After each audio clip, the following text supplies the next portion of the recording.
Saludos, muy buenos días desde Alcalá de Henares y bienvenidos a este programa especial a través del canal 24 Horas y el canal internacional de televisión española, en el que les vamos a retransmitir en directo la ceremonia de entrega del Premio Cervantes 2016 que van a presidir aquí sus majestades los Reyes. Un premio conocido popularmente como el Nobel de las Letras que, como saben, este año va a recoger Eduardo Mendoza, novelista y considerado el maestro de la novela humorística.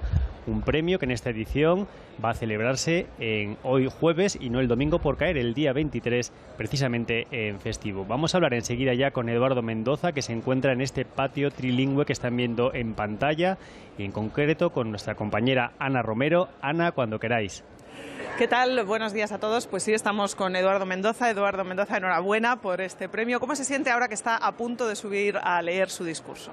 En este momento, fatal. Estoy deseando que termine este agobio porque no soy persona de actos públicos, pero bueno, muy emocionado y muy feliz. Uno viene a estas cosas también con los personajes de sus novelas acompañándole. Yo me imagino qué pensaría el marciano de Urbais extraterrestre ante semejante acto. ¿Qué cree usted? ¿Cómo sería su crónica? Bueno, prefiero no pensarlo, pero sí es verdad que uno va con todos sus personajes, que todos son parte de mí, o sea que me van viendo y me van diciendo, fíjate, ¿quién nos lo iba a decir?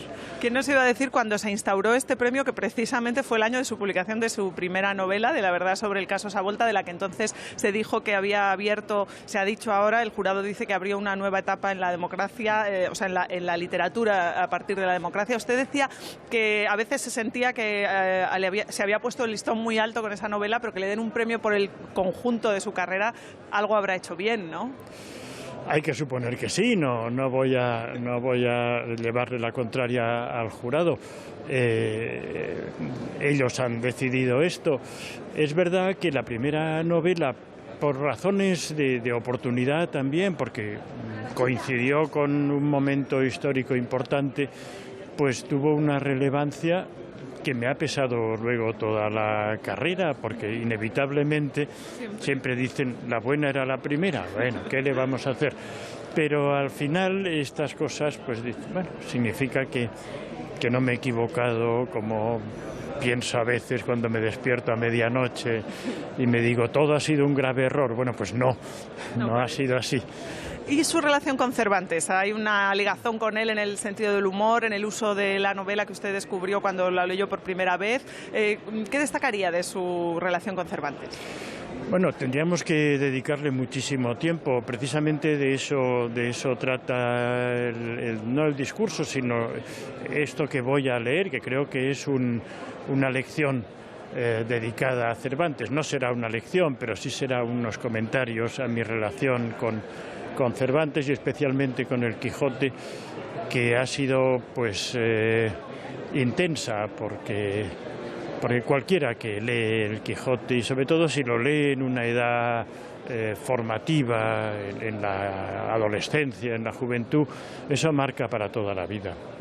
Y se premia con este premio a Eduardo Mendoza un poco la literatura de humor, que no había entrado hasta ahora en estos premios Cervantes, que parecía que eran novelas más serias siempre las que se premiaban.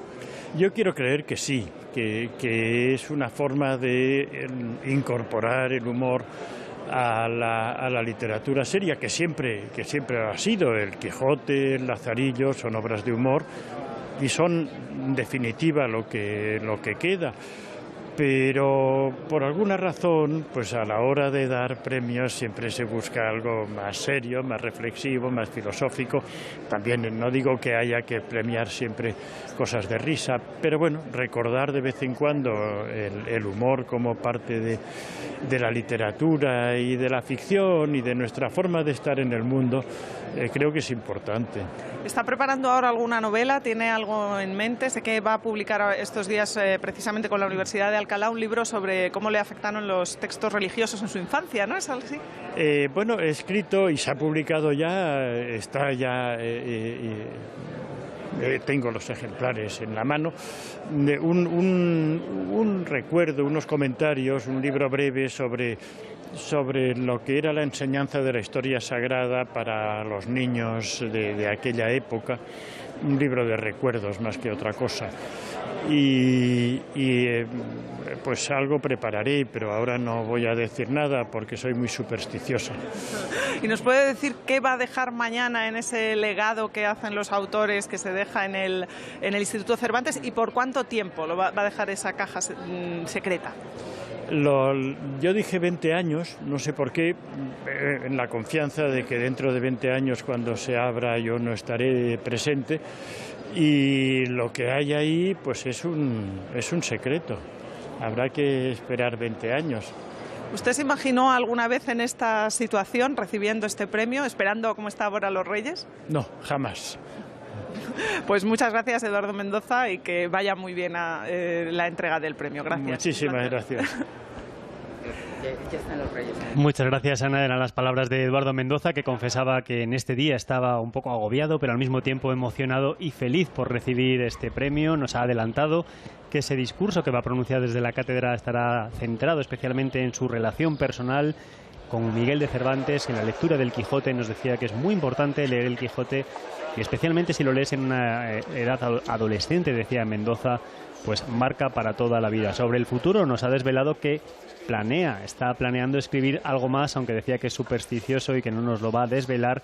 Ya hablaba sobre la última publicación que se ha realizado muy recientemente a raíz de esta concesión del premio Cervantes. Se llama Las barbas del profeta. Está publicado por la editorial precisamente de la Universidad de Alcalá de Henares, y es una especie de un viaje en la tierra, San José, Salomón, escritos bíblicos. Eduardo Mendoza estudió la asignatura de Historia Sagrada y a partir de ahí ha hecho esa reflexión. Estamos viendo ya en pantalla la llegada de sus majestades los reyes hacia este paraninfo de la Universidad de Alcalá de Henares. Vemos al rey con el chaqué protocolario, en la solapa el toisón de oro, la máxima distinción, y en la mano el bastón de mando de la ciudad de Alcalá de Henares, del Ayuntamiento de Alcalá de Henares. Es un gesto que se tiene con el rey. También vemos detrás autoridades. La vicepresidenta del Gobierno, Soraya Sáenz de Santamaría, acompaña a los reyes.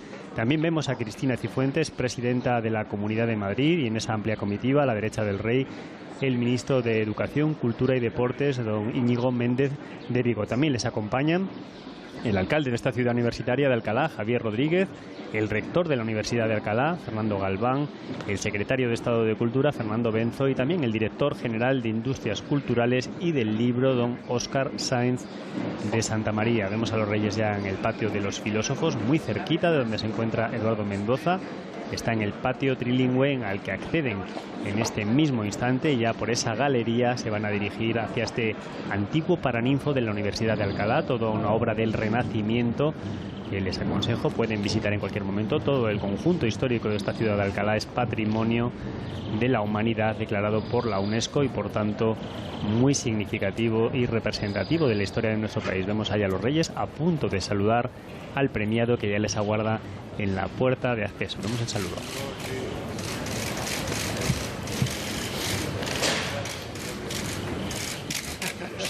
¿En serio?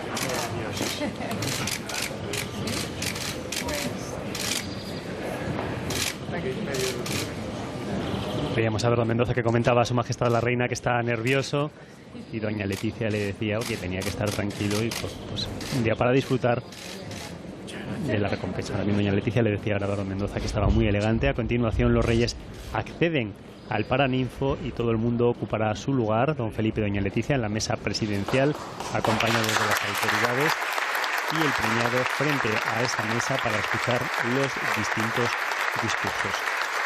Una vez que sus majestades los reyes y las autoridades se ubiquen en la mesa, vemos el saludo. Ahí también vemos, por cierto, a la defensora del pueblo, Soledad Becerril. También hemos visto el director de la Real Academia de la Lengua, Darío Villanueva, y vamos a escuchar el himno nacional interpretado por la Orquesta Ciudad de Alcalá.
Bien, eran los acordes del himno nacional. A continuación, el rey va a declarar abierta la sesión. Por cierto, hay que decir que el premiado está acompañado de su familia, sus hijos Ferran y Alessandre. Vamos a escuchar al rey.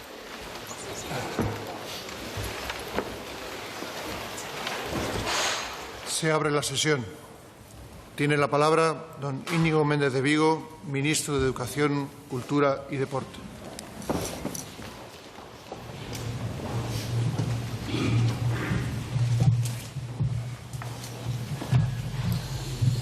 Majestades, en este día grande para las letras y la cultura, la presidencia de vuestras majestades en la entrega del Premio de Literatura en Lengua Castellana Miguel de Cervantes 2016 me mueve a un sentimiento de gratitud y a la vez de orgullo, el de confirmar, una vez más, el compromiso de la Corona con nuestro patrimonio cultural y, en particular, con el galardón más importante de la literatura en castellano. Tenemos aún presente la conmemoración del 4º centenario de la muerte de don Miguel de Cervantes, cuyos actos fueron organizados por la Comisión Nacional presidida por la vicepresidenta del Gobierno, a quien le agradezco tanto aquel esfuerzo como su presencia hoy en este acto, en este día tan señalado para la cultura española.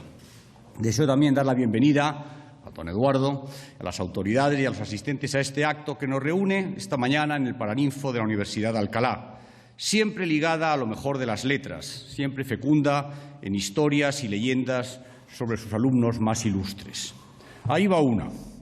Estudiaba Quevedo en este lugar, sujeto a clausura, cuando fue interceptado una noche por la ronda mientras trataba de descolgarse por su ventana para salir a divertirse.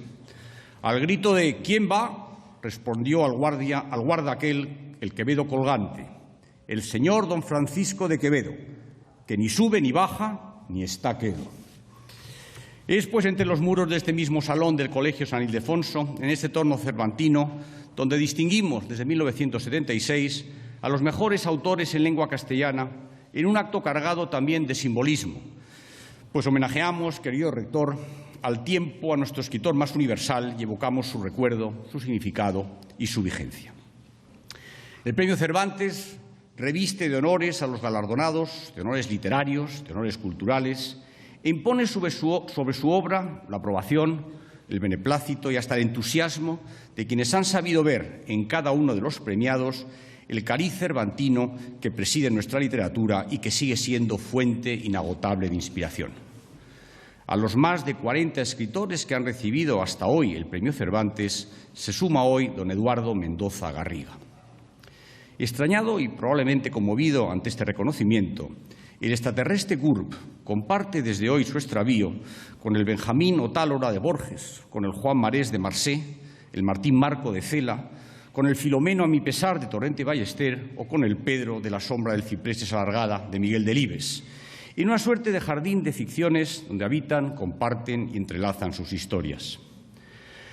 Hablarán estos personajes de don Eduardo y destacarán su brillantez, sus ganas de vivir y de entretener, para convenir al fin con GURB y su amigo que la locura es un estado que aflige a todos los humanos de carne y hueso y de la que solo se libran los cuerdos de papel como Don Quijote. A esa locura invoco al recorrer la vida y la obra de don Eduardo, con la convicción de que la celebración de hoy es también un justo reconocimiento a un género que algunos erróneamente han considerado menor y que emplea el vehículo del humor para recorrer la vida de sus personajes, las ciudades y sus tiempos, las vicisitudes y los éxitos, la vida al fin, la vida y la muerte, que nada ha quedado al margen, que nada ha resistido a esa mirada irónica, paródica y eminentemente cómica de quien hoy premiamos. Don Eduardo nació en Barcelona el 11 de enero de 1943 y este hecho marcará desde entonces su vida, pero sobre todo su obra. Se ha dicho de él que nadie ha plasmado con letras más oportunas lo bueno y lo malo y todo lo demás de aquella ciudad que le vio nacer. Y es que la ciudad de Barcelona se convirtió en el decorado frente al que deambulan muchos de sus personajes, el cimiento sobre el que levanta la mayoría de sus historias. Licenciado en Derecho, dedicó 6 años de su vida a la abogacía, pero pronto decidió marcharse a Estados Unidos como traductor de Naciones Unidas. Antes que escritor, pues, traductor. En la traducción de las obras de otros escritores encontró don Eduardo el primer clavo al que aferrarse para construir su propio universo de creación literaria. En más de una ocasión ha confesado que la única obra de la que se siente realmente orgulloso es de la traducción de las cartas de Lord Byron. La selección de aquella correspondencia la había iniciado Jaime Gil de Viedma, pero su enfermedad y muerte le impidieron llegar a concluirlas. Años más tarde, siendo ya un escritor consagrado, don Eduardo recogió su testigo y se entregó a la traducción de aquellas cartas que en la antología epistolar Débil es la carne componen una suerte de novela del periodo veneciano de la vida de Byron. Un personaje al que, no por casualidad, caracteriza, por encima de su romanticismo y su pasión, un extraordinario sentido del humor. Cuenta don Eduardo que al terminar la carrera decidió irse a Londres, cuando todo el mundo se estaba marchando a París. No disfrutó, por tanto, de los encantos de La Ciudad Luz, de Sartre, de Camus o de Juliette Gréco, pero en cambio sí pudo entregarse al mundo de la literatura anglosajona. Las novelas de aventuras, el humor o la novela negra compartieron protagonismo con el fenómeno social del swing in London, que sí palpó en primera persona. Una época de la que a menudo recuerda como hito la aparición de la minifalda, matizando, eso sí, que no se trataba de un hallazgo estrictamente académico. En aquellos días londinenses amanecían también a su alrededor los Beatles, el fenómeno de los fans y todo aquel fervor por lo británico que terminó por influir en su forma de escribir e interpretar los acontecimientos con una prudente distancia, imbuido en lo que todos hemos convenido en señalar como la flema británica, si bien en el caso de don Eduardo ha estado siempre acotada, si me permiten calificarlo así, por la no menos carismática flema española. Antes de su debut literario en 1975, don Eduardo compaginó sus ocupaciones diurnas con las horas de dedicación a la escritura, a menudo nocturnas. El autor, viviendo ya en Estados Unidos, tardó un año en saber que la verdad sobre el caso Savolta se había convertido en un éxito. Lo supo de vuelta a casa, en una visita al banco, cuando su banquero le disuadió de llevarse en el bolsillo, como pretendía, el montante de sus derechos de autor, por la sencilla razón de que ascendían a cerca de 1 millón de pesetas, de los de la época. Tal fue el impacto de la noticia que le dio aquel banquero, que decir que el éxito cogió por sorpresa a don Eduardo Mendoza es una manera extremadamente contenida de describir lo que el futuro bestseller sintió en aquel momento. Miedo primero, alegría después y más tarde una losa de responsabilidad sobre su espalda, o más precisamente sobre su pluma. Aquella historia de Javier Miranda y Savolta dio la vuelta al mundo y don Eduardo tuvo que enfrentarse entonces al éxito y a sus consecuencias. De pronto, en sus propias palabras, todas las divinidades del mundo literario querían charlar con él, conocerlo y hasta tocarlo. Y la sorpresa se volvió vértigo, un vértigo sobre el que tuvo que meditar al plantearse la pregunta más complicada de la historia de los grandes de la literatura. ¿Y ahora qué? Pronto comprendió que tal pregunta no tenía respuesta, como casi todas las preguntas importantes de la vida. Tampoco acababa de encontrar las razones del éxito del caso Savolta y decidió que su única salida a aquella extraña situación era arrojarse al precipicio del humor y terminar con toda aquella gravedad que le oprimía. Y lo que podría parecer un suicidio para alguien que acababa de recibir el premio de la crítica por su debut en el mundo de las letras, resultó un suicidio paradójico, porque fue el suicidio que le dio la vida, al menos en lo que a la literatura se refiere. Don Eduardo se abrazó al humor como tabla de salvación. Desde entonces le salen la comedia, la parodia y la ironía como defensa natural y como recurso para afrontar cualquier texto. A mí me parece discutible esa división de su obra que hacen algunos críticos, distinguiendo entre sus libros serios y sus libros de humor.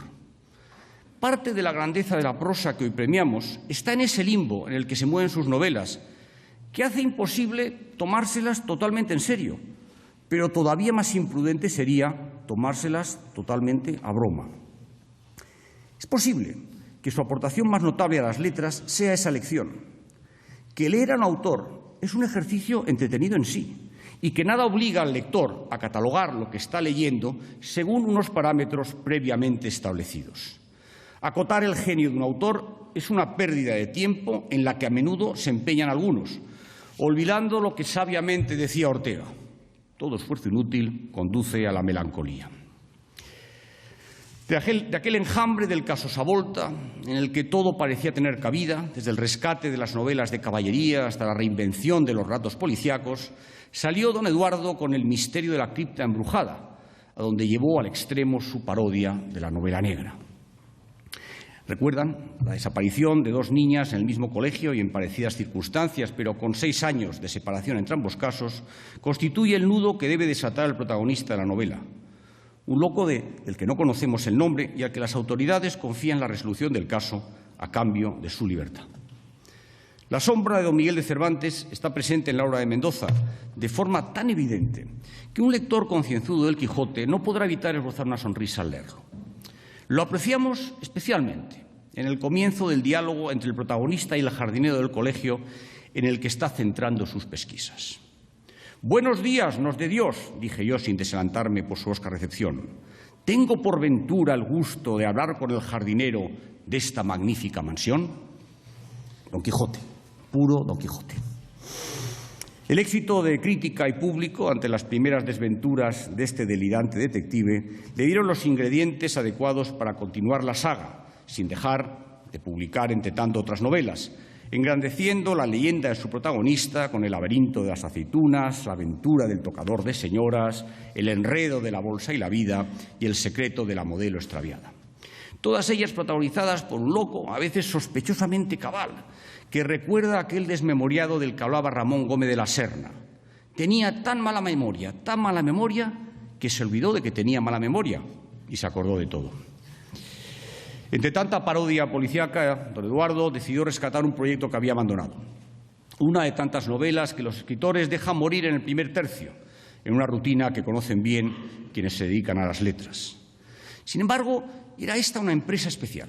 Se trataba de repasar la evolución de su ciudad entre las exposiciones universales de 1888 y 1929. Había comenzado a escribirla poco después de publicar La verdad sobre el caso Savolta y tras unos años en la nevera retomó el manuscrito, lo reescribió y alumbró otra de sus grandes obras, La ciudad de los prodigios. A través de la mirada de Onofre Bubila vemos a Barcelona desesperazarse en busca de la modernidad y descubrimos cómo su propia sociedad va mudando de piel en paralelo a ese viaje hacia el desarrollo industrial y económico.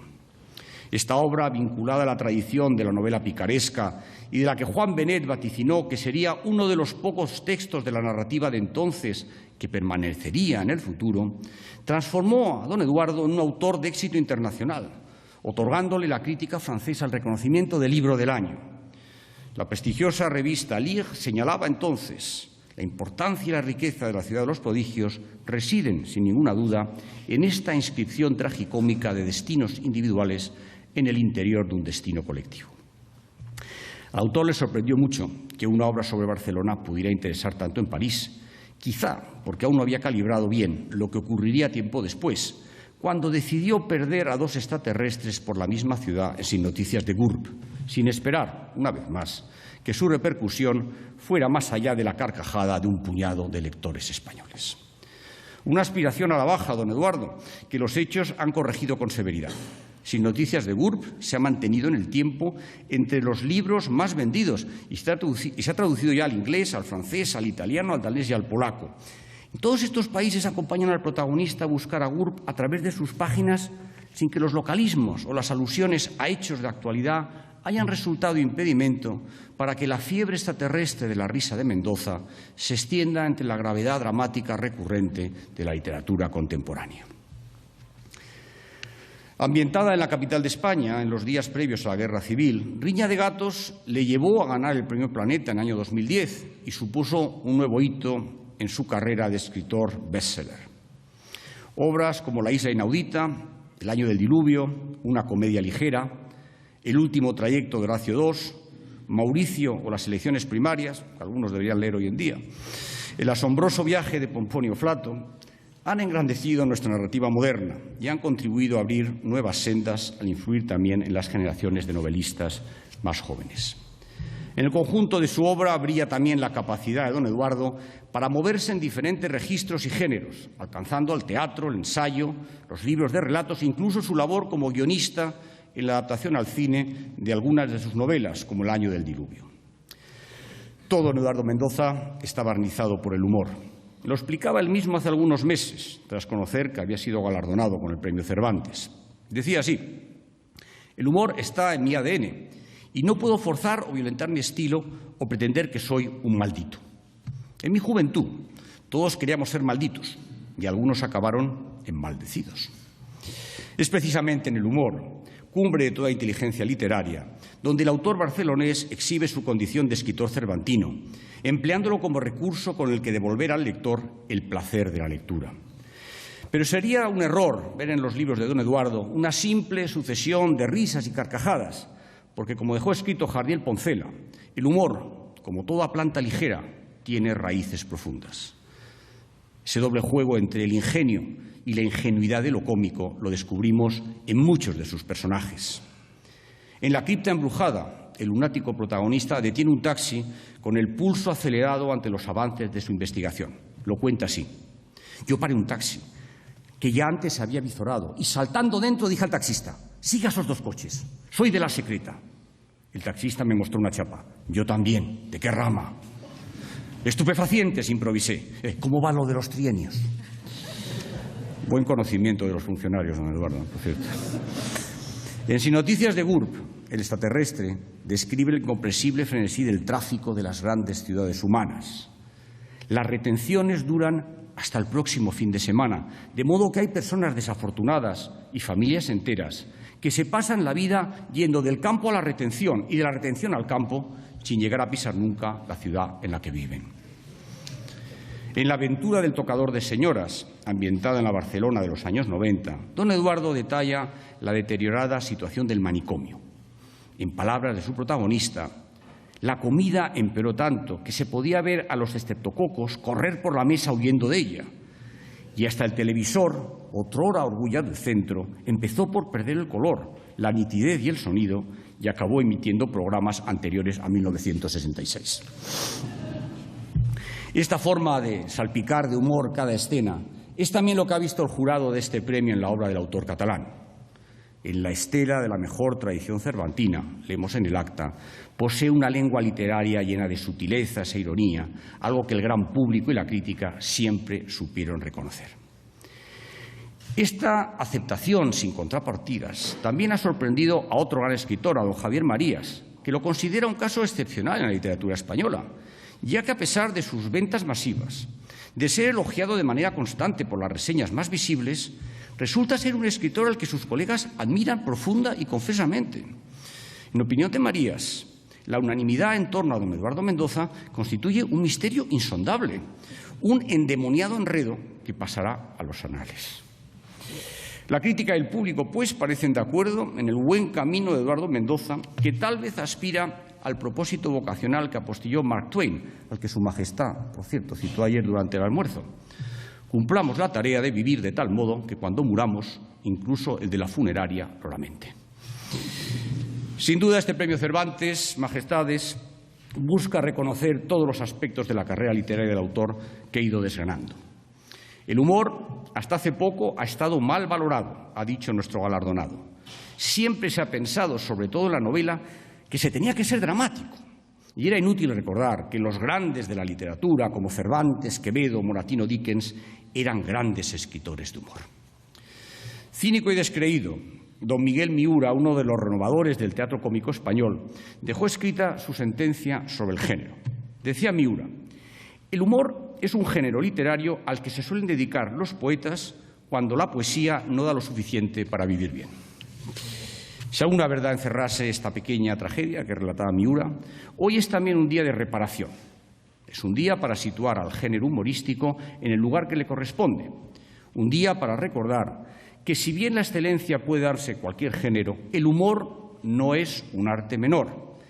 Y no resultó invisible al jurado de estos galardones, conscientes de que el ingenio y el buen humor engrandecieron universalmente a quien presta su nombre a este prestigioso premio. Mi felicidad, por tanto, a don Eduardo Mendoza, y mi agradecimiento también en nombre de todos sus lectores por tantas horas de disfrute literario y de talento. Tras conocer el veredicto del jurado, el autor declaró que este premio era un final de trayecto feliz. Sospecho que en aquella reacción hacía gala una vez más de su sentido del humor, porque si realmente el Premio Cervantes supone un final de trayecto, al autor, impulsado por todos los que lo admiramos, no le quedará más remedio que seguir el camino, aunque sea andando. Ese gesto que, según el alienígena que busca GURB, permite dejar una pierna muerta mientras avanza con la otra. Majestades, don Eduardo, queridos amigos, al concluir me viene a la mente la conversación que mantuvimos cuando le comuniqué que había resultado ganador de este galardón. Como recordará don Eduardo, conversamos sobre refranes. Yo había leído recientemente en una entrevista suya que su refrán favorito, siguiendo, creo, a don Pío Baroja, era de perdidos al río. Yo le dije aquel día que tras recibir el Premio de Literatura en Lengua Castellana Miguel de Cervantes 2016, tenía más motivos para entonar como refrán preferido otro clásico de nuestro refranero, que me quiten lo bailao. Y aunque estoy convencido, y así le deseo, de que le queda mucho por bailar, que nosotros lo veamos, don Eduardo. Muchas gracias. Era el discurso del ministro de Educación y Cultura, que ha hecho un amplio recorrido por toda la obra de Eduardo Mendoza, destacando el humor y la ciudad de Barcelona, fundamental en su obra, Ana. Así es, decía el ministro que Barcelona ha sido siempre la ciudad en torno a la que Eduardo Mendoza ha ido creando sus novelas, en las que se ha abrazado al humor como una tabla de salvación, y desde entonces le han salido comedias o parodias. Tiene a continuación la palabra don Óscar Sáez de Santamaría, director general de Industrias Culturales y del Libro. Que va a dar lectura al acta del jurado. Vamos a escucharlo. Lectura del acta de concesión del Premio de Literatura en Lengua Castellana Miguel de Cervantes, correspondiente a 2016.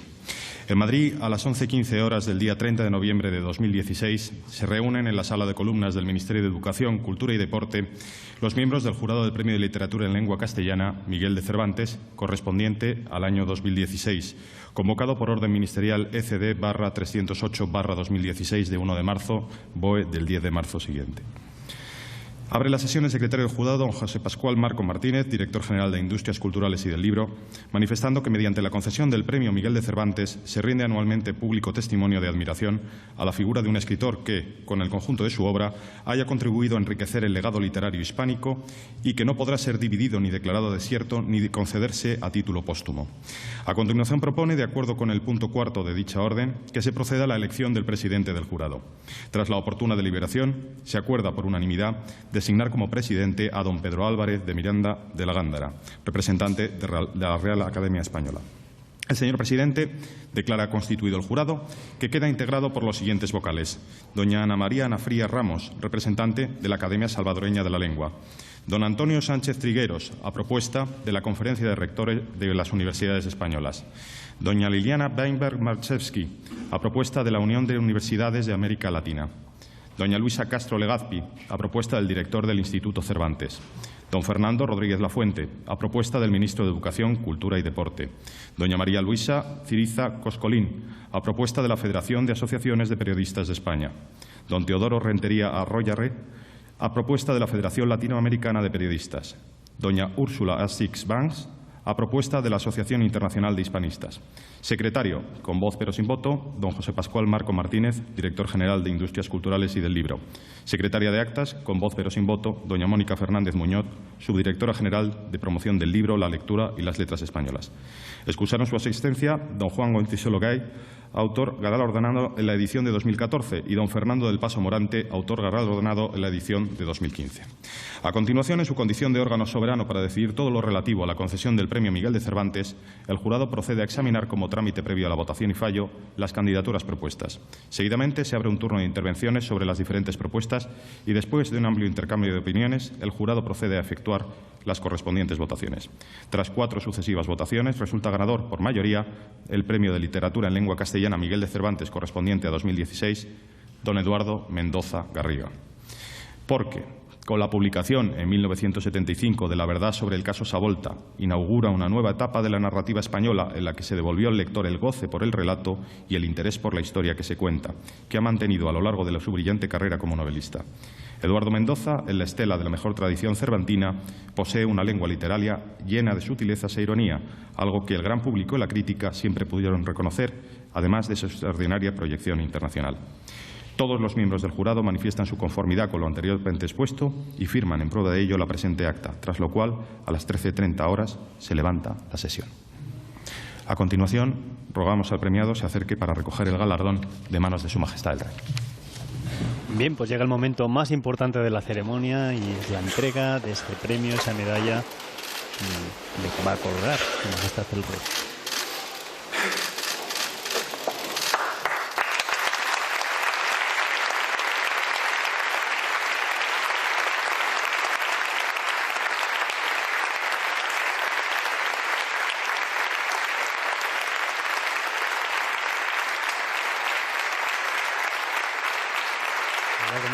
Emocionado ese premio, en sus manos lleva esa medalla del artista Julio López que se personaliza para cada autor premiado.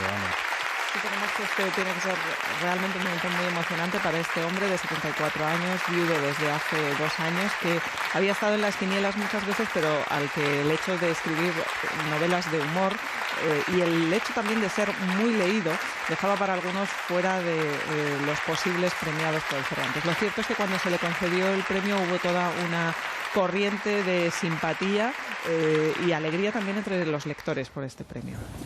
Tenemos que decir que es un premiado atípico porque le han dado el Cervantes sin tener el Nacional de Narrativa.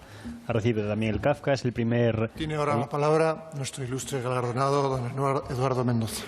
Vamos a escucharle desde la cátedra. Decía que es el primer autor que escribe en castellano y recibe el Premio Nacional de Cultura de la Generalitat. Es bastante atípico. Le vemos subir hacia esa cátedra donde los doctorados antiguos de la Universidad de Alcalá de Henares pronunciaban su lección.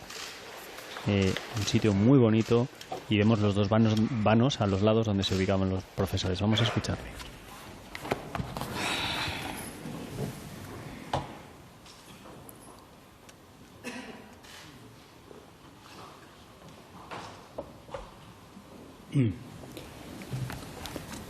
Majestades, autoridades, familiares, amigos, señoras y señores, no creo equivocarme si digo que la posición que ocupo aquí, en este mismo momento, es envidiable para todo el mundo, excepto para mí. Han transcurrido varios meses desde que me llamó el señor ministro para comunicarme que me había sido concedido el premio Cervantes y todavía no sé cómo debo reaccionar. Espero no haber quedado mal entonces, ni quedar mal ahora, ni en el futuro. Porque un premio de esta importancia, tanto por lo que representa como por las personas que lo han recibido a lo largo de los años, no es fácil de asimilar adecuadamente, sin orgullo ni modestia. No peco de insincero al decir que nunca esperé recibirlo. En mis escritos he practicado con reincidencia el género humorístico y estaba convencido de que eso me pondría a salvo de muchas responsabilidades. Ya veo que me equivoqué. Quiero pensar, y el señor ministro lo ha corroborado, que el jurado ha querido premiar este género, el del humor, que ha dado nombres tan ilustres a la literatura española, pero que a menudo, y de un modo tácito, se ha considerado un género menor. Yo no lo veo así, y aunque fuera un género menor, igualmente habría que buscar y reconocer en él la excelencia. Pero no soy yo quien ha de explicar las razones del jurado, ni menos aún justificar su decisión, tan solo expresarle mi más profundo agradecimiento y decirles, plagiando una frase ajena, que me considero un invitado entre los grandes. En el acta que nos acaba de ser leída se me honra mencionando mi vinculación con la obra de Cervantes. Es una vinculación que admito con especial satisfacción. He sido y sigo siendo un fiel lector de Cervantes y, como es lógico, un asiduo lector del Quijote. Con mucha frecuencia acudo a sus páginas como quien visita a un buen amigo, a sabiendas de que siempre pasaré un rato agradable y enriquecedor. Y así es, con cada lectura y relectura el libro mejora y de paso mejora el lector. Pero en mi memoria quedan 4 lecturas cabales del Quijote que ahora me gustaría recordar. Leí por primera vez el Quijote por obligación en la escuela. En algún lugar he leído que la presencia obligatoria del Quijote en la enseñanza no pasa de ser una leyenda urbana. Es cierto, pero toda regla tiene su excepción. En nuestro copioso surtido de planes de enseñanza hubo tiempo atrás un curso llamado preuniversitario, coloquialmente el PREU, cuyo programa era monográfico, es decir, un solo tema por cada materia.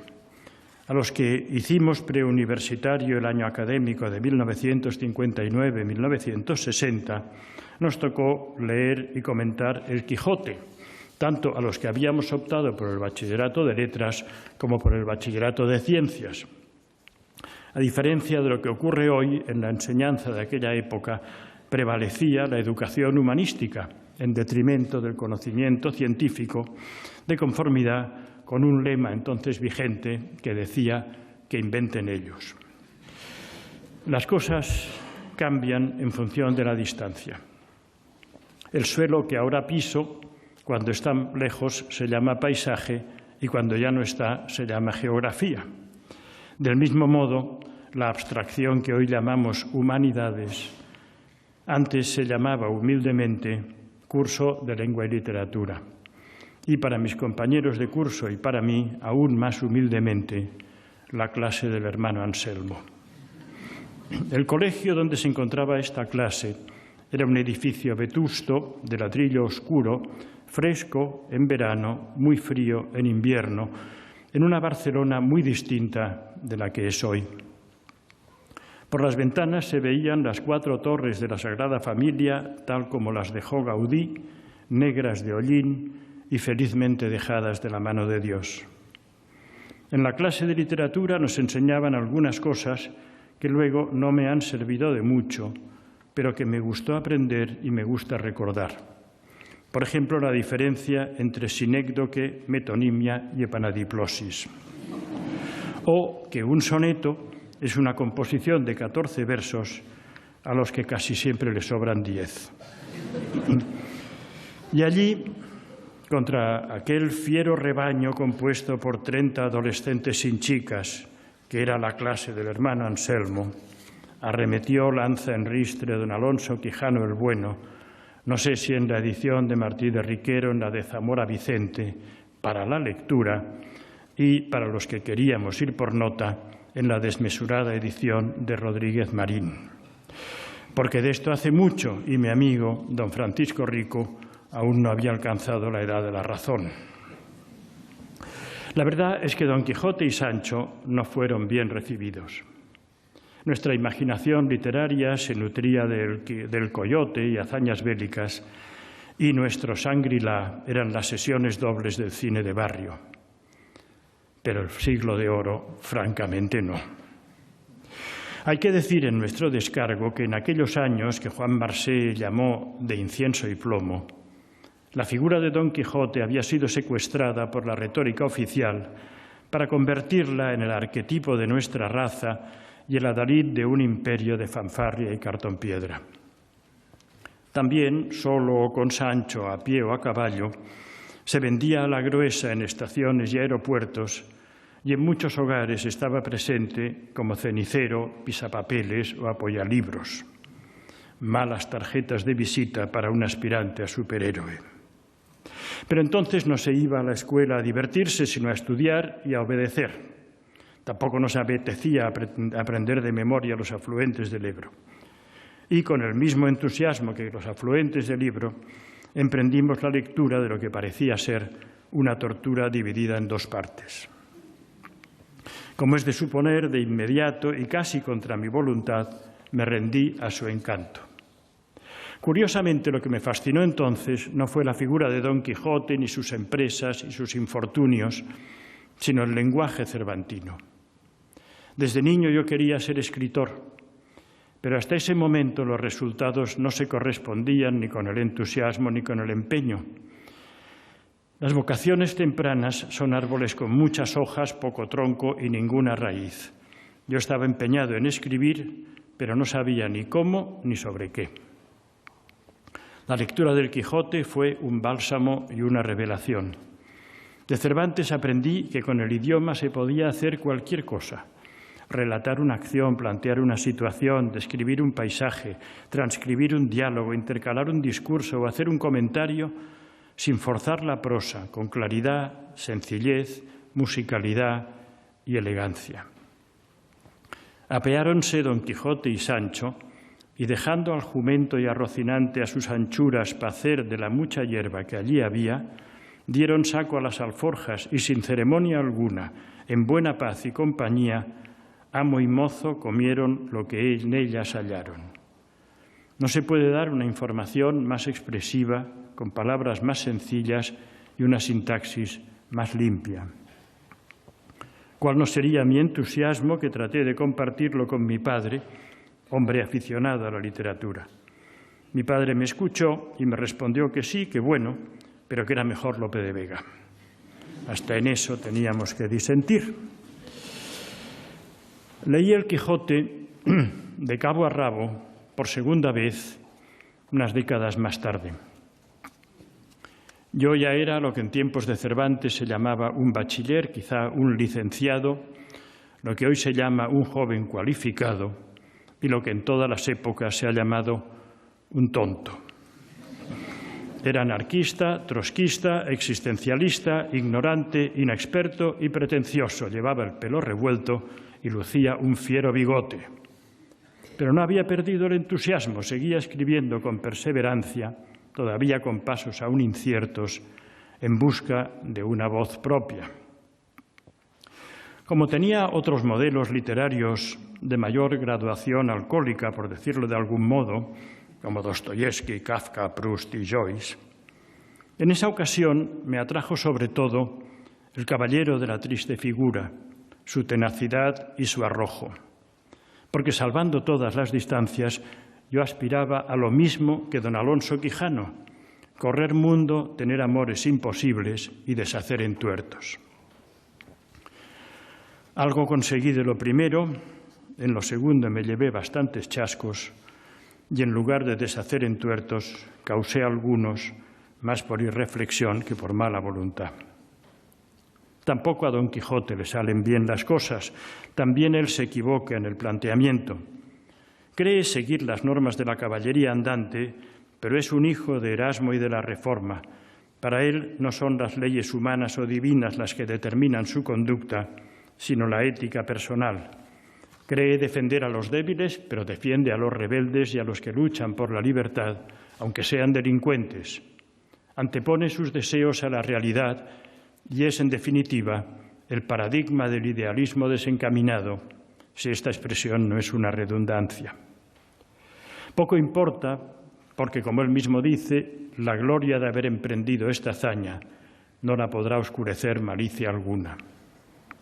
Y por eso me gustaba, porque si Cervantes es hijo de Erasmo, yo era hijo del romanticismo y no me atraían los héroes épicos, sino los héroes trágicos. Un héroe épico se vuelve un pelma cuando ya ha hecho lo suyo. En cambio, un héroe trágico nunca deja de ser un héroe, porque es un héroe que se equivoca. Y en eso, a Don Quijote como a mí, no nos ganaba nadie. La tercera vez que leí el Quijote ya era, al menos nominalmente, lo que nuestro Código Civil llama un buen padre de familia. Me había recortado el bigote y del pelo más vale no hablar. Cuando emprendí esta nueva lectura, no tenía motivos de queja. Como Don Quijote había recibido algunos palos, ni muchos ni muy fuertes. Como Sancho Panza me había apeado muchas veces del burro.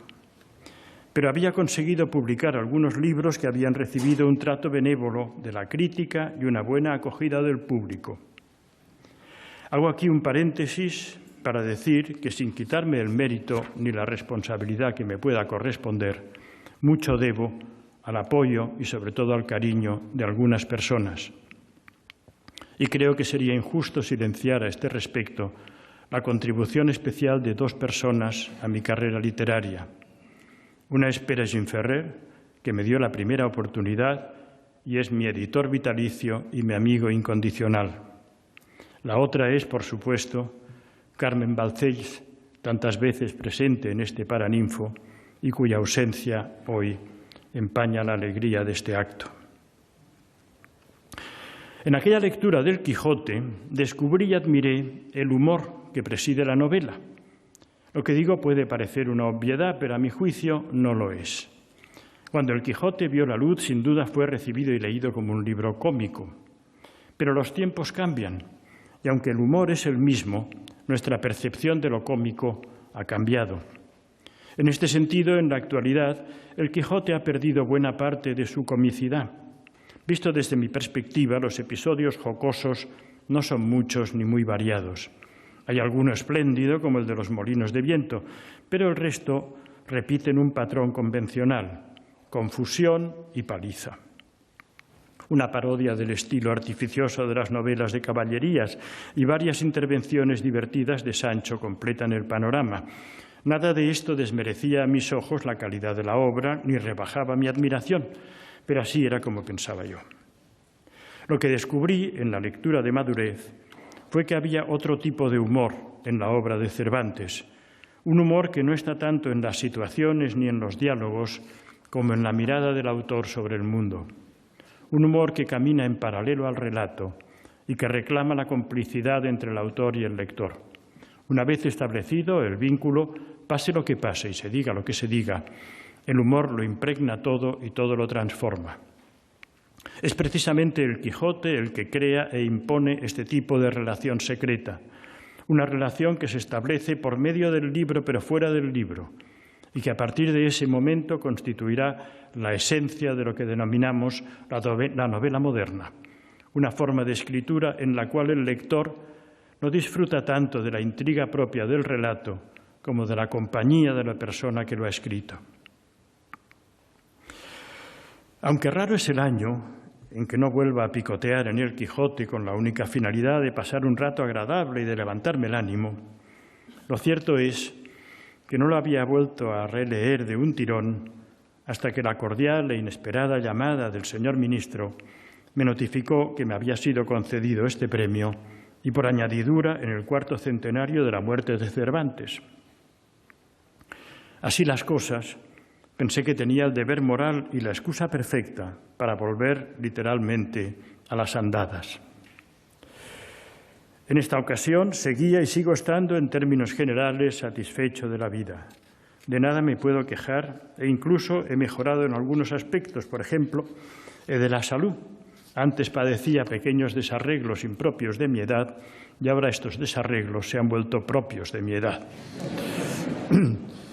Sin embargo, cuando se lee el Quijote, uno nunca sabe lo que le puede pasar. En lecturas anteriores yo había seguido al caballero y a su escudero tratando de adivinar la dirección que llevaba su peregrinaje.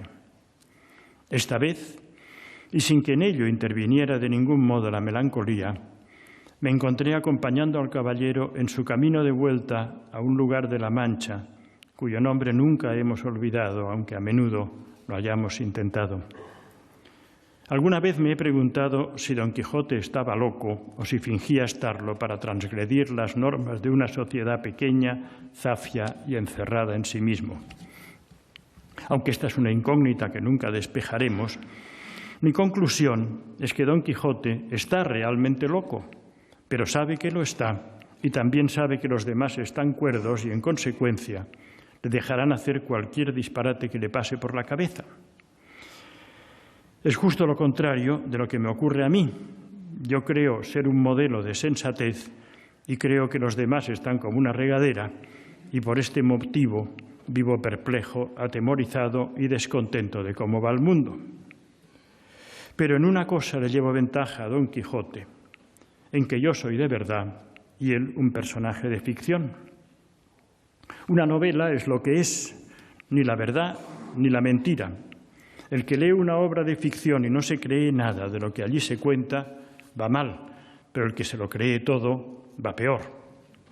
Hoy esto es de conocimiento general, pero El Quijote es la primera novela moderna y el pobre Don Quijote no ha tenido tiempo de asimilar los cambios que él mismo trae al mundo.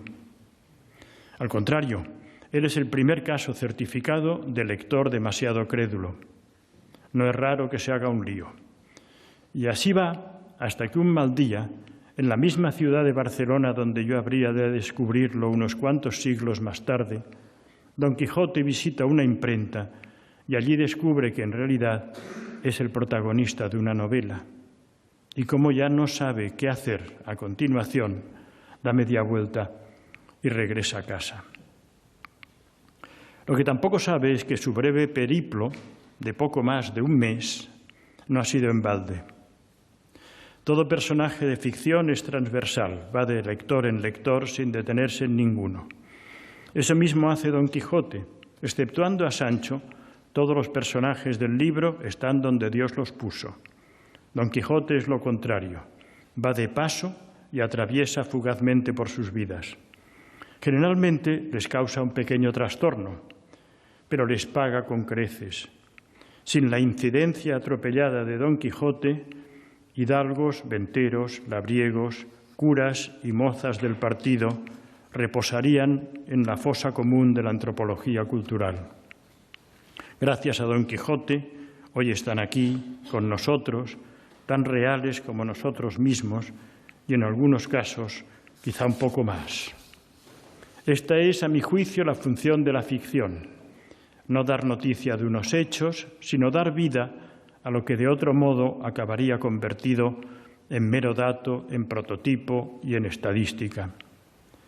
Por eso la novela cuenta las cosas de un modo ameno, aunque no necesariamente fácil, para que los lectores, a lo largo del tiempo, las consuman y las recuerden sin pensar, como los insectos que polinizan sin saber que lo hacen. Recalco estas cosas bien sabidas porque vivimos tiempos confusos e inciertos. No me refiero a la política y a la economía, ahí los tiempos siempre son inciertos, porque somos una especie atolondrada y agresiva y quizás sería mala si hubiera otra especie con la que nos pudiéramos comparar. La incertidumbre y la confusión a las que yo me refiero son de otro tipo, un cambio radical que afecta al conocimiento, a la cultura, a las relaciones humanas, en definitiva a nuestra manera de estar en el mundo, pero que no tiene por qué ser nocivo, ni brusco, ni traumático. En este sentido, ahora que los dos vamos de vuelta a casa, me gustaría decirle a Don Quijote que no debe entristecerse, que mientras duró la aventura lo pasamos bien y que no es cierto que no haya pájaros en los nidos de antaño. Sí que los hay, pero son otros pájaros. Ocasiones como la presente entrañan para el premiado un riesgo inverso al que corrió Don Quijote, creerse protagonista de un relato más bonito que la realidad. Prometo hacer todo lo posible para que no me ocurra tal cosa. Para los que tratamos de crear algo, el enemigo es la vanidad. La vanidad es una forma de llegar a necio dando un rodeo. Es un peligro que no debería existir. Mal puede ser vanidoso el que a solas va escribiendo una palabra tras otra, con mimo y con afán, y con la esperanza de que al final algo parezca tener sentido. La tecnología ha cambiado el soporte de la famosa página en blanco, pero no ha eliminado el terror que suscita ni el esfuerzo que hace falta para acometerla. Por lo demás, al que se echa a los caminos, la vida le ofrece recordatorios de su insignificancia. Hace muchos años, cuando yo vivía en Nueva York, quedé en un bar con un amigo, ilustre poeta leonés. Como vimos que la camarera que nos atendía era hispanohablante, probablemente puertorriqueña, cuando vino a tomarnos la comanda nos dirigimos a ella en castellano. La camarera tomó nota y luego nos preguntó si éramos franceses. Le respondimos que no, que le había hecho pensar eso. Oh, dijo, como habláis tan mal el español. En su momento esta anécdota nimia me produjo una gran alegría que nunca se ha disipado, porque comprendí que habitaba un mundo diverso, rico, divertido y con un amplísimo horizonte, y que todas las lenguas del mundo son amables y generosas para quien las quiere bien y las trabaja. Y aquí termino. Repito lo que dije al principio, que recojo este premio con profunda gratitud y alegría, y que trataré de seguir siendo lo que siempre he sido, Eduardo Mendoza, de profesión, sus labores. Muchas gracias por su atención. Ha sido el discurso de Eduardo Mendoza cargado de humor, de recuerdos a su etapa en Nueva York, a Barcelona. Ha comentado que ha vuelto a leer El Quijote a raíz de la concesión de este premio Cervantes. Ha hecho una amplísima reflexión, ha dicho que seguirá siendo el mismo, ha advertido de la vanidad y un mensaje que me ha llamado mucho la atención. Todas las lenguas del mundo son amables y generosas para quien las quiere bien y las trabaja, Ana.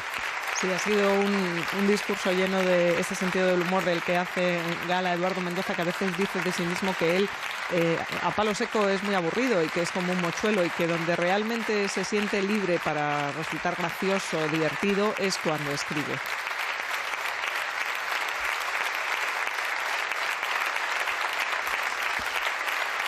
Vemos a Eduardo Mendoza agradecido, comentar que hemos visto entre el público a muchos amigos, la familia, sus hijos, como les decía. También está, por cierto, el líder de Ciudadanos, Albert Rivera. Sí, ha venido también Perallín Ferrer, al que él se ha referido, y un amigo desde siempre, Jaime Chavarri, el director. Pues a continuación tomará la palabra Su Majestad el Rey. Estos son sus hijos, Alessandra y Ferran.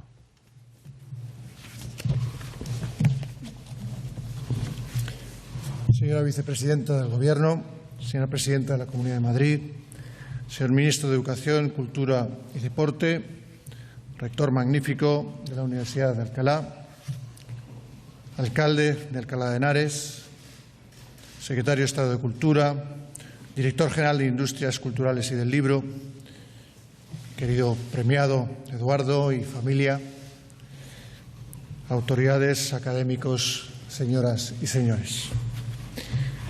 El Premio de Literatura en Lengua Castellana Miguel de Cervantes nos reúne de nuevo para rendir testimonio público de admiración a la figura de un escritor que, con el conjunto de su obra, haya contribuido a enriquecer el legado histórico hispano. El pasado 30 de noviembre conocimos el nombre del galardonado en esta edición, el escritor barcelonés Eduardo Mendoza, cuya labor literaria se sitúa, según el jurado, en la estela de la mejor tradición cervantina. En sus primeras declaraciones a los medios de información, Eduardo Mendoza expresó que la noticia, como él mismo ha dicho hoy, del premio fue algo inesperado, pues nunca se había considerado candidato al mismo. Aunque para él supusiese toda una sorpresa, no lo fue tanto, ni para la crítica ni para sus numerosos lectores, que siempre han coincidido en valorar la obra del galardonado. Una obra que ha alcanzado enorme difusión, tanto en su lengua original como en sus traducciones a más de una veintena de idiomas. Pocos escritores contemporáneos han contribuido tanto al fomento de la lectura entre jóvenes y adultos como Eduardo Mendoza, demostrando que la popularidad no tiene que estar reñida con la excelencia. Recibimos, pues, a Eduardo Mendoza en la ciudad que vio nacer a Miguel de Cervantes, en su principal institución cultural y académica, la Universidad de Alcalá. Para mí es ya una grata costumbre venir a esta universidad, con el motivo que hoy nos acoge, pero también con otros buenos motivos. Y aunque no deja por ello siempre de impresionarme este lugar y esta ciudad cervantina. El espacio que nos acoge, el Paraninfo, que ha sido escenario de importantes acontecimientos a lo largo de la historia, fue ideado por el venerable fundador de esta universidad, el cardenal Cisneros, Francisco Jiménez de Cisneros, un estadista, reformador, promotor de la educación y de la cultura, al que recordamos en este año en el que se cumple el 5º centenario de su fallecimiento. El cardenal Cisneros supo rodearse de los mejores trabajadores, más bien artesanos, del lenguaje de su época, como Elio Antonio de Nebrija, autor de la primera gramática castellana, publicada unos años antes, en 1492, al que llamó su universidad para colaborar en la magna empresa de la Biblia políglota complutense. Eduardo Mendoza es también un trabajador del lenguaje, primero como traductor e intérprete, actividad profesional a la que dedicó varios años en la ONU, y más tarde como escritor, aunque sin dejar de lado la traducción literaria que tanta satisfacción le produce. Autor y traductor, dos vertientes de la creación literaria que Mendoza reivindica al señalar que el escritor que traduce de otras lenguas puede ver mejor el tejido de la suya propia. Eduardo Mendoza, a partir del talento y la excelencia que caracteriza su obra, es un verdadero artesano del lenguaje, al cual usa como una herramienta de precisión que se ajusta a los diferentes registros idiomáticos que definen a los personajes de su obra. De esta forma, llega a ser un maestro en el manejo del idioma para acercarnos a diversas realidades, desde la de los diferentes grupos marginales a la de las clases altas, en diferentes épocas y en diferentes lugares, e incluso llega a recurrir a las más variopintas jergas profesionales. Mendoza ha llegado a definirse como un relojero de las frases. Ya lo decía Juan Ramón Jiménez: quien escribe como se habla irá más lejos en lo porvenir que quien escribe como se escribe. Un escritor es primero y ante todo un lector. Eduardo Mendoza recuerda en numerosas ocasiones, como ha hecho hoy, sus lecturas de infancia y de adolescencia, sus descubrimientos que hacía gracias a los profesores de su colegio o a sus incursiones en la biblioteca paterna y en las bibliotecas de otros miembros de su familia.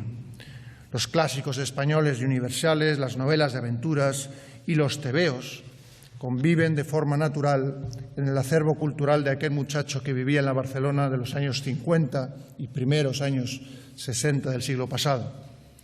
Una época en la que, según sus propias palabras, los niños no tenían mucho más que su imaginación para pasar el tiempo, por lo que mataban las horas inventando hazañas o contándose las aventuras que habían visto en las películas o que habían leído en los tebeos. Mendoza se considera heredero de todas esas tradiciones, de todas esas lecturas y vivencias, desde las grandes novelas del siglo XIX hasta la literatura de kiosco, con títulos como El tebeo, El coyote, Pulgarcito o Tarzán. De todas ellas tomará recursos y modelos que incorporará a su producción literaria. Además de Cervantes y su Don Quijote de la Mancha, que le ha acompañado durante toda su vida, otros escritores españoles y extranjeros han influido en la obra de Eduardo Mendoza. Valle Inclán y sus esperpentos, o los grandes autores de la literatura universal, con una especial conexión con los novelistas británicos, también franceses y rusos. A uno de esos autores, por el que profesa una especial admiración, dedicó un estudio, Pío Baroja, en el que reconoce la misma mirada compasiva hacia sus personajes que se inicia con Miguel de Cervantes, mirada compasiva que se aprecia tan claramente en la obra del mismo Mendoza. En 1975, precisamente el año en que se crea este premio Miguel de Cervantes, Eduardo Mendoza publica su primera novela, La verdad sobre el caso Savolta, lo que supuso un acontecimiento que transformó completamente el panorama literario en nuestro país. Desde ese primer momento, cada nuevo título de Mendoza ha sido recibido con una expectación inusual, tanto por parte del público lector como por parte de la crítica y los estudiosos de la literatura. En estos algo más de 40 años, Mendoza nos ha deleitado con una quincena de novelas, a las que hay que sumar sus incursiones en el relato corto, el ensayo e incluso el género dramático. Es, pues, fundamentalmente un novelista, pero un novelista que no se adhiere a una tipología cerrada de novelas. En sus obras conviven y se entremezclan la novela histórica, la novela negra, la parodia, la picaresca y la crónica periodística, y siempre o casi siempre con un hilo conductor, el humor. El mestizaje literario, como se ha puesto de manifiesto, es un rasgo fundamental también en la obra de Eduardo Mendoza. Nuestro autor sumerge a sus personajes, sus criaturas, en los contextos más diversos, que en no pocas ocasiones se tornan casi inverosímiles, en los que estos personajes se muestran con total naturalidad. La maestría de Mendoza como escritor consigue que tanto esas situaciones como esos personajes resulten naturales y creíbles al lector, y lo consigue en buena medida gracias a su manejo de muy diferentes recursos del lenguaje. Maestría en el uso de la lengua española que hace que escritores como él y los que le han precedido en este premio Cervantes contribuyan con su obra aumentar ese tesoro intangible, vivo, en constante evolución, que es la lengua castellana, compartida por más de 500 millones de hablantes. En la obra de Mendoza conviven el castellano y el catalán, lengua esta última en la que ha escrito hasta el momento 2 obras teatrales. Esta convivencia es algo natural en su ciudad, Barcelona, que tan bien nos describe en sus novelas, por lo que el autor está considerado como un verdadero biógrafo de la capital catalana.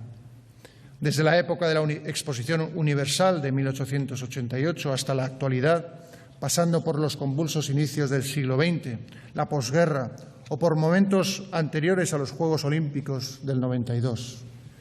Este papel destacado de una ciudad no debe interpretarse en el sentido de un mero localismo. En las situaciones y vivencias de sus personajes hay rasgos universales que responden a lo que escribía Miguel de Unamuno en 1900. Es labor del creador hallar lo universal en las entrañas de lo local. Barcelona es más que un sujeto pasivo en la literatura de Mendoza y de tantos otros autores. Es indudablemente una de las grandes capitales mundiales del libro. Desde hace décadas ha propiciado un extraordinario ecosistema cultural que ha apoyado y difundido a un buen número de creadores. Barcelona ha sido la ciudad que vio nacer a otros grandes escritores merecedores del Premio Cervantes, como Juan Marsé o Ana María Matute, así como el anterior Premio Cervantes español Juan Goytisolo, galardonado en el año 2014. La ciudad también fue crucial para el nacimiento y la difusión de diversos fenómenos y movimientos literarios, como en el caso del auge de la novela hispanoamericana en los años 60.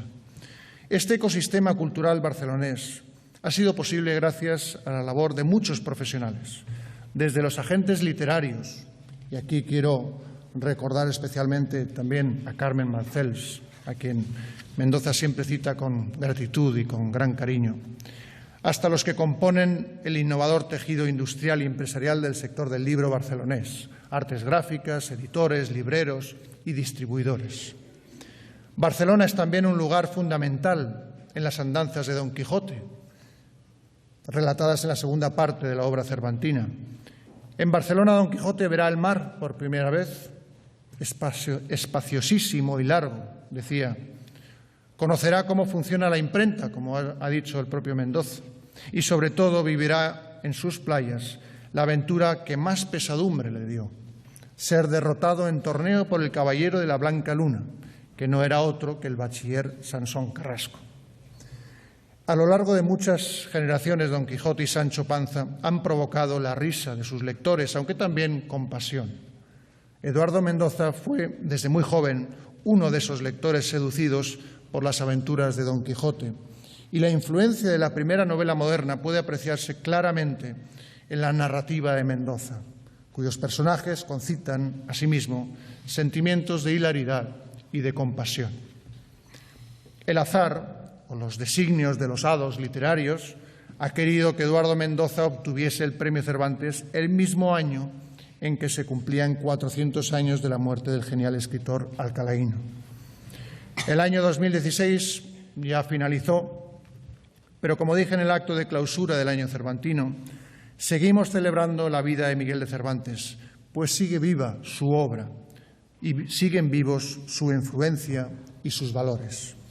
Eduardo Mendoza es, sin lugar a dudas, una excelente muestra de esa pervivencia. Querido y admirado Eduardo, te damos la enhorabuena por este premio, que es solo un punto y seguido en tu carrera literaria, que a buen seguro nos seguirá ofreciendo nuevos títulos con los que volveremos a disfrutar, a pensar, a sonreír y a reír. Muchas gracias. Eran las palabras de Su Majestad el Rey, el discurso dedicado a Eduardo Mendoza, al que ha definido como artesano del lenguaje, trabajador del lenguaje, novelista, maestro en el uso de la lengua española, y en el que ha dedicado especial atención a la ciudad de Barcelona, a Cataluña y a la convivencia del castellano y el catalán, las dos lenguas que usa Mendoza en su obra. Levantamos la sesión. Se levanta la sesión y vamos a escuchar ahora el himno universitario, el Gaudeamus Igitur, por parte del coro de la Universidad de Alcalá. Gaudeamus Igitur.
también el rey en su discurso que Eduardo Mendoza ha contribuido a aumentar el número de lectores, sobre todo entre los jóvenes. Decía Mendoza hace unos días que los lectores siempre recuerdan los buenos ratos que han pasado conmigo. Dice, esto no se lo decían ni a Balzac, había comentado él en una de sus entrevistas.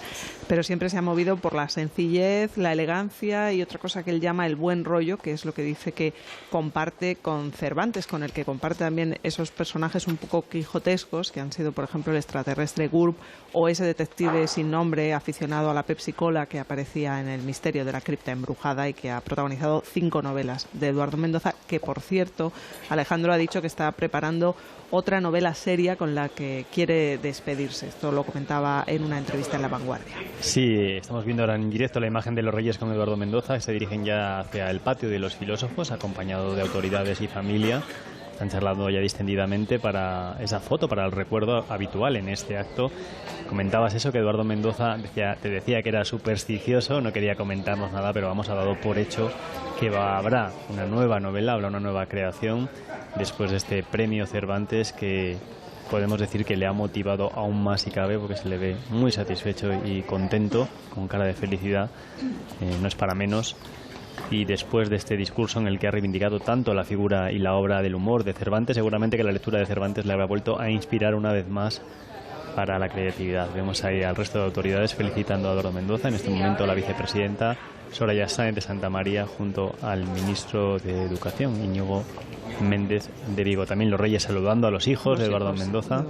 Sí, uno de los cuales vive en Australia. Hoy nos comentaba justo antes de la entrevista que había llegado solo hace 2 días directamente desde Australia, donde estaba visitando a su hijo. Todavía estaba con el horario cambiado después de ese largo viaje. También nos ha contado que el chaqué se lo había encargado hace ya algún tiempo en una sastrería en Cataluña y que lo había hecho a medida porque era una ocasión para lucir esa elegancia que le caracteriza a Eduardo Mendoza, que fue traductor en la ONU, que vive habitualmente a caballo entre Londres y Barcelona.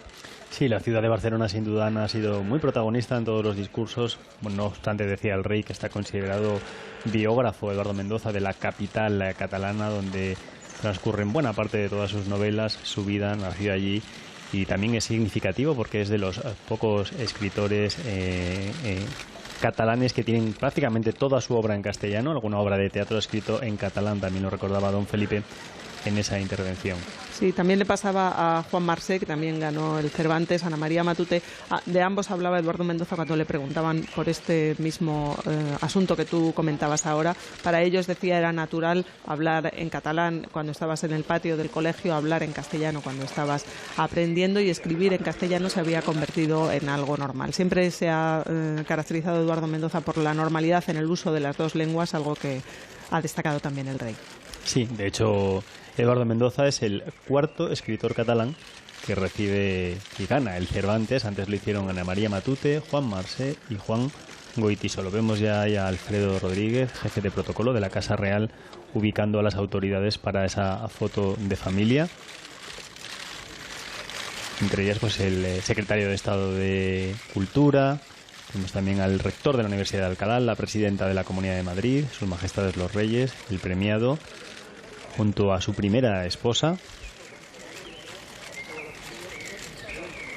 Ana Soler, la vicepresidenta del Gobierno, el ministro de Educación, Cultura y Deportes, y también el alcalde de la ciudad de Alcalá de Henares. Y ahora se incorporan ya la hermana de Eduardo Mendoza, los hijos con sus parejas y algunos familiares que han venido, los sobrinos. Este ya es el momento más distendido de la ceremonia. Eduardo Mendoza ya ha pasado ese momento de tanta tensión de leer su discurso y ahora llega el momento de compartirlo con sus amigos en el cóctel que se produce a continuación. Y nosotros, con la vista ya puesta en el premiado del año que viene, que si se cumple esa tradición no escrita, será un escritor o escritora, hasta ahora solo 4 mujeres han ganado este premio Cervantes, que nos llegue desde Iberoamérica. Pues sí, a continuación tendrá un pequeño cóctel, y en este punto vamos a despedir ya esta retransmisión especial a través de Televisión Española. Muchas gracias a todos por seguirnos, esperamos que lo hayan disfrutado. Así es, gracias por estar ahí, y ya saben, cualquiera de los libros de Eduardo Mendoza les hará pasar sin duda un buen rato.